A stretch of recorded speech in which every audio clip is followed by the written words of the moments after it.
amara nk'iminota 3 by'umuntu yiti umutima urandya. Kuwa nyuma w'isabato aricyo gihe yakoreye agisida, ngiye kubona nanone mbona aragarutse arigenjeje aryo. Narose inzozi zitari nziza. Ese gute?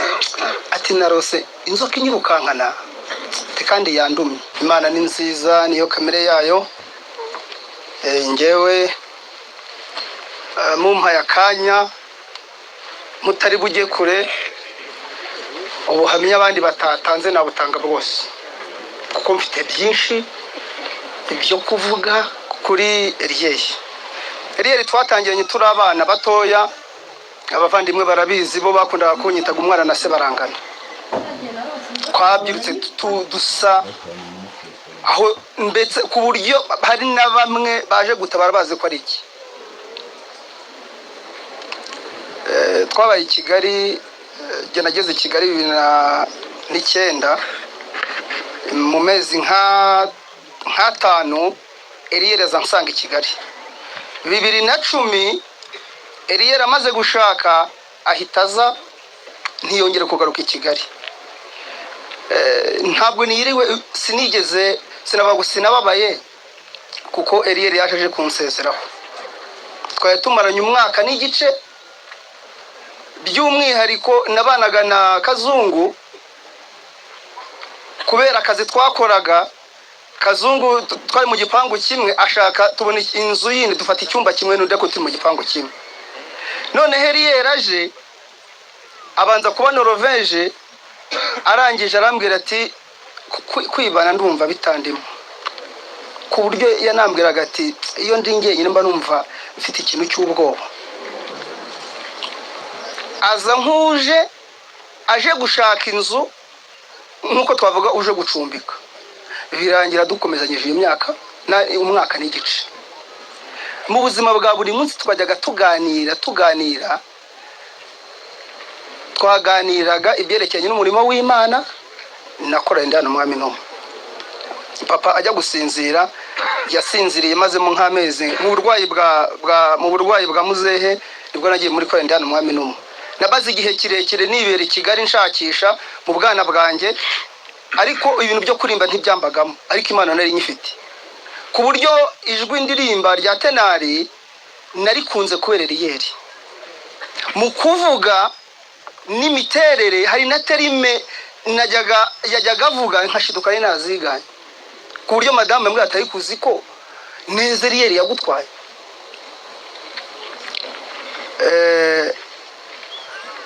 Icyo gika cya mbere cy'uburwayi bwe twaganiriye byinshi, ariko yanteraga igishyika nk'uko umubyeyi agira umwana w'igishyika.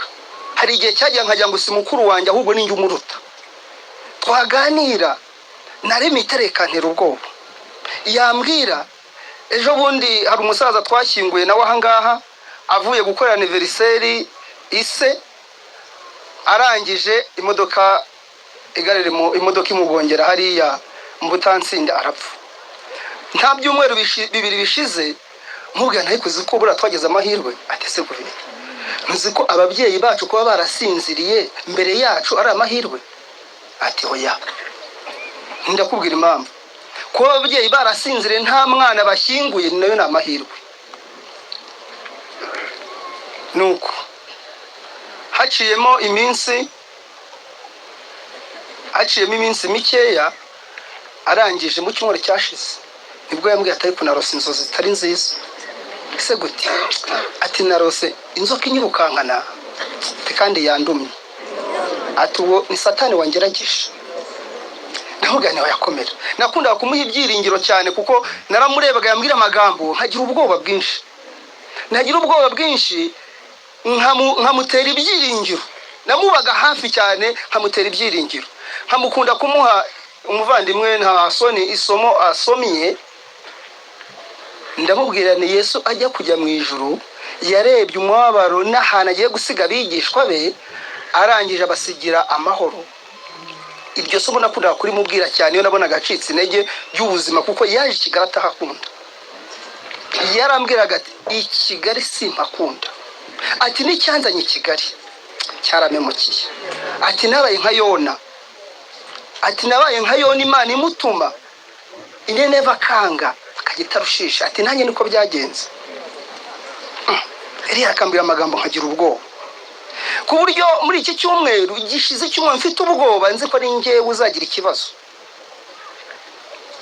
Mu kazi dukora umugenzi ambwira ngo hagarara, nahagara nkajya hejuru ya borodire kubera ubwoba bwari bundimo.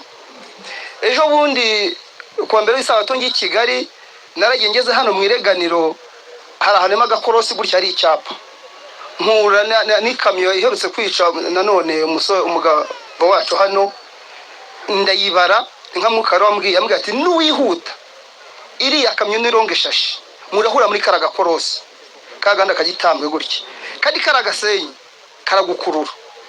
Ibyo nakoze rese mbitekereza vuba vuba, sinafashe feri umutima singuye ngo nufata feri uramusenyura gukurura. Nahise nkora, naradubuye mu kudubura mita mfungisha vitensi, nari mfite kane ngaro gatatu ngaro kabiri, mita nshimbaraga za moteri, mita nkataga korosi yakamye biragiye. Nkomeza kwibaza ku ibyo bintu. Kuwa kane w'isabato turitegura, twabyuka akigisha ikigisho, ingingo y'ikigisho cy'abyigisho byo kwigisha abakuze bya Bibiliya twiga tugira mu itorero ryacu. Yakwigisha ingingo ngasenga,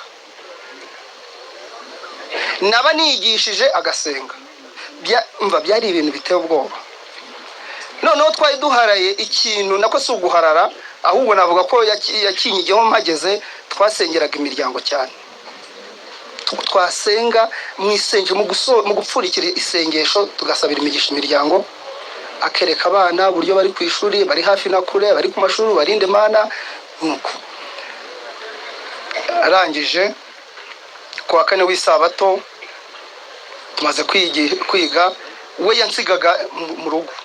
Iki cyuma nemaze iminsi naracitse intege cyane, ku buryo iyo twamaraga kwiga we yajyaga kwitegura, njye nkasigara n'umujya nkigera ku buriri nkifatira nk'iminota 30, mbanza nkatekereza.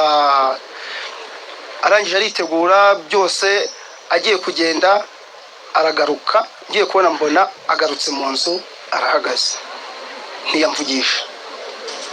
Amara nk'iminota 3 by'umuntu iti umutima urandya. Kwa nyuma w'isabato aricyo gihe yakoreye agisida, ngiye kubona nanone mbona aragarutse abigenjeje aryo. Ndangije haje inkuru y'igihuha gatoya, Kazungu arampamagara ati Eliya yarambwiye ko mubaje amakuru mvuga ko afunze. Oya, mu gihe tubitekerezaho tukibivuga namugana, ahubwo ndabona ari kumpamagara kamwitabe. Hari nka saa 4:40 nahagaze munsi ya Mirikorine, ari ambasade y'Abafaransa yahoze. Turimo tuganira rwose hashize nk'iminota 30, ndabona ari kumpamagara, ahubwo reka mwitabe. Arangije nitaba telefone, niwi Imariko ni cyane, ati nyiri numero akoza geseta.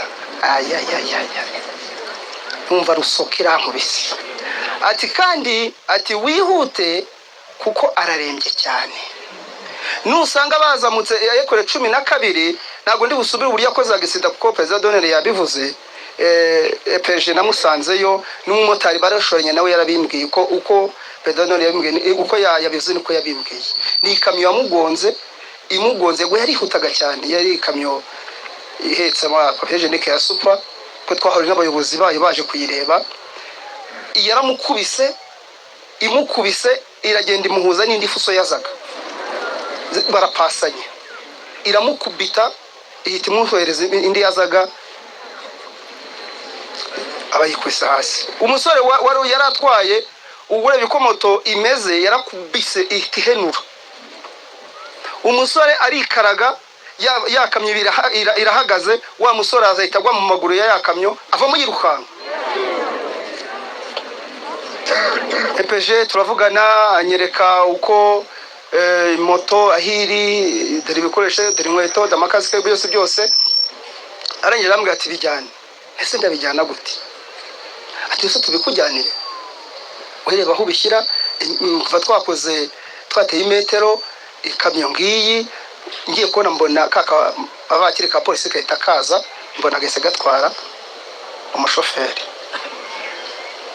Ariko mu kuva mu mujyi njya 12 nagiye niyakiriye. Niyo mpamvu mwabonye nta n'igihunga mfite, nta gihunga nigeze njya ku rupfu rwa Eliyeli kuko yansezeye bihagije. Nuko ibyamubayeho byose keretse ejo bundi kwa nyuma y'isabato byaranze mbyutse ngaruye ntesho ko twararanaga ku Gisozi. Sinabimenye ko ndi no mu rugo, nibwo narize pe, ndarira rwose bihagije. Kandi ababyeyi banjye bapfe sinigeze ndira, ari nkomeye. Ariko ejo we nararize pe, ndavuga na marira ubu arashize. Iyo ntarira ubu nari kuzatera agahinda abantu. Ariko kadushimira Imana, nta gitungura Imana. Nkuko Garafrere yabivuze, ikipe yacu n'ubundi zakomezerwa nkuko yarwanaga. Nimero yakinaga n'ubundi nta musimbura tuzashaka, n'ubundi ni twebwe. Iyo nimero tuzayikina, bari kudefanda bari ukwataka, hazavamo udefanda natake. Tuzakoresha impande mu yandi magambo. Reka twe kujya mu bindi ariko tubuze intwari. Twatangiye turi dufite ubumwe, dutangira ariko se kibe maragenda ingaruka z'icyazi tugeraho. Ariko ibi ntibiba ujye uvuga uti se ngewe ntabwo byaremewe twebwe. Oya, ibibazo by'isi twese turabisangiye. Reka nimuke njye ku muryango mukuru ndi hano Umwami Numa. Iriya ndirimbo twaririmbye yagiye ahantu arayishaka, ayishatse nabwo yari yagiye gutabara. Indirimbo arayizana turayiga, twari turi hafi kuyishyira ahagaragara. Igihe twajyaga ihuye mu byumweru 2 bishize, tugihuye twari twayishyize ku rutonde rw'uko ariyo turirimba na ryajoro ry'agahinda. Tugiye kubona turi ku ruhimbi iriya leta yihindura kandi ntiyabwira korali. Mbaza abo duhagarana Tito ku ijwi rya tenoro, ntese ko ahinduye indirimbo. Ati yari yabikuvuga ati reka da, turabyihora turaririmba. Tuvuyeyo tugiye mu kigo cy'amashuri ejo bundi nabwo ntiyayiduha. Nk'ikigo ndamubaza ariko ko wazanye indirimbo ari na nziza tukanayiga, nk'iki cyatumye tutayirimba, kuki utayiduha? Ati se batwaye twayimenya? Ati ntago turayimenya.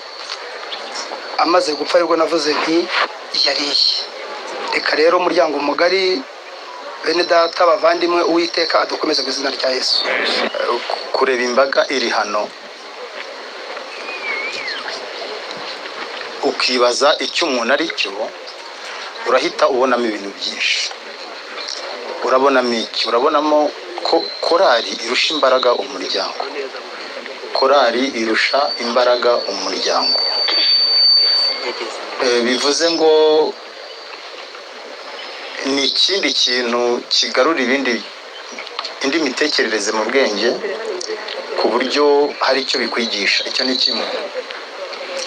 Eliyeli ni murumuna wanjye wankurikiraga, twarabyirukanye turi abana, tuziranye kuri byinshi.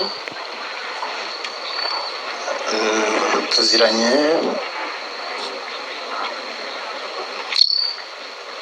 ku kurwaza ababyeyi imyaka myinshi. Twari nk'ikipe twakinaga kimwe. Ntabwo umwe yifuzaga gupasa mugenzi we kugira ngo mugenzi we ari watsinda. Twashakiraga igitego hamwe. Ni ukuvuga iki? Ni ukuvuga ko mu rugendo rwo kurwaza ababyeyi bacu, ikintu kimbabaje, ntabwo ndibuvuge byinshi, murabibona namwe, nuko Eliyeli mu rugendo twagiranye, murihangana, ntabwo mbonye umwanya wo kumwereka rwa rukundo tweretse ababyeyi ngo mbone umwanya wo kumurwaza. Byabaye nk'inkuba, ariko yari umuvandimwe wanjye, twagenanaga muri byinshi. Asize abana 4, abahungu 2 n'abakobwa 2. Abana bo sinirwa mvuga byinshi, barabizi ko twari tubanye, simbabwira ngo nzaba uburere, simbabwira ngo iki, barabizi ko twari n'inshuti, bamfataga n'ubundi nka papa wabo. Ibindi byose bazajya bantetaho nk'uko batetaga kuri se, barabizi, bazi umuryango wacu kumeze, bazi ko nta mutima mubi. Rero mumfashe mvuge makeya kuko murakoze.